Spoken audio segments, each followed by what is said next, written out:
ભુજ પ્રસાદી સ્વામિનારાયણ મંદિર દ્વારા શિક્ષાપત્રી શતાબ્દી મહોત્સવ ઉપક્રમે ઘનશ્યામ મહારાજ પંચ શતાબ્દી મહોત્સવની ઉજવણીનો પ્રારંભ કરાયો હતો। ભુજ પારેશ્વર ચોક પાસે પ્રસાદી મંદિરમાં બિરાજમાન ઘનશ્યામ મહારાજના 15મા વાર્ષિક પાટોત્સવ અંતર્ગત ભુજ નૂતન મંદિરે સંતો અને યજમાન દ્વારા પૂજન વિધિ કરાઈ હતી।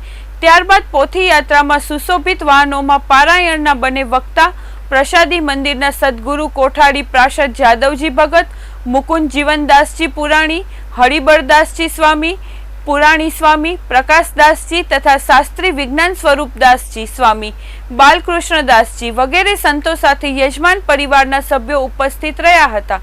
કથાના વક્તા તરીકે ડોક્ટર સ્વામી અક્ષર મુનિદાસ, પુરાણી સ્વામી દેવ વિહારીદાસ, સંગીતકાર સ્વામી જનમંગલદાસ, સ્વામી દેવપ્રિયદાસજી સેવા આપે છે। તેમજ સભા સંચાલક શાસ્ત્રી સ્વામી અક્ષરપ્રિયદાસ અને ડોક્ટર સ્વામી લક્ષ્મણ પ્રકાશદાસ કરી રહ્યા છે।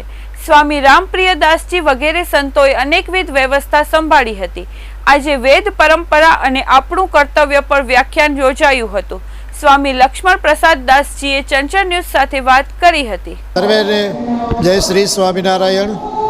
હું સાધુ લક્ષ્મણ પ્રકાશદાસજી, શ્રી સ્વામિનારાયણ પ્રસાદી મંદિર આપ જે નિહાળી રહ્યા છો એ પ્રસાદી મંદિરમાં બિરાજતા શ્રી ઘનશ્યામ મહારાજના 15મા વાર્ષિક પાટોત્સવનો આ ઉત્સવ ઉજવાઈ રહ્યો છે। આ ઉત્સવની સાથે સાથે સ્વામિનારાયણ ભગવાને લખેલી શિક્ષાપત્રી એને પણ 200 વર્ષ થાય છે। એટલે બંનેના સંયુક્ત રીતે આ ઉત્સવ થાય છે। આખો આ ઉત્સવ ઇતિહાસને ધ્યાનમાં રાખીને થઈ રહ્યો છે। એટલે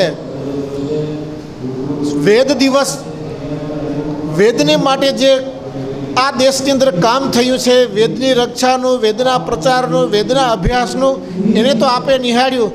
પણ ગઈકાલનો દિવસ પર્યાવરણનો હતો, એનો આગલો દિવસ ગુરુકુળ શિક્ષાનો હતો કે જે આ દેશને ગુરુકુળના માધ્યમથી ગૌરવ અપાવ્યું છે, સુવર્ણ દેશ બન્યો છે। આવા પ્રસંગોના માધ્યમથી આ સમાજને નવા સંદેશાઓ આપી રહ્યા છીએ। મંદિરો સમાજની ઉત્ક્રાંતિનું કામ કરી રહ્યા છે। મંદિરો સમાજના શિક્ષણનું અને સમાજના મુલાકાતનું કામ કરી રહ્યા છે। મંદિરો સમાજને નવી દિશા આપવાનું કામ કરી રહ્યા છે। એ આજે આપણે અહીંયા સાર્થક જોઈએ છીએ। આ મંદિરો અને મંદિરોના માધ્યમે આ ઉત્સવના માધ્યમે અનેક લોકોને આજે આપ જેમ નિહાળ્યું અને નિહાળશો, વેદના વિદ્વાનો, સંસ્કૃતના વિદ્વાનો, સમાજના સંનિષ્ઠ વ્યક્તિઓ એના જ્યારે બહુમાન થતા હોય છે ત્યારે એ સમાજનું ગૌરવ બનતું હોય છે।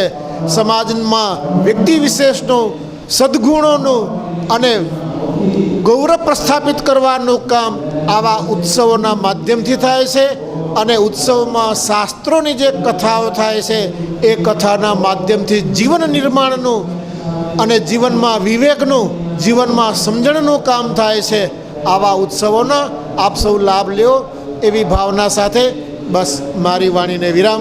જય શ્રી સ્વામિનારાયણ।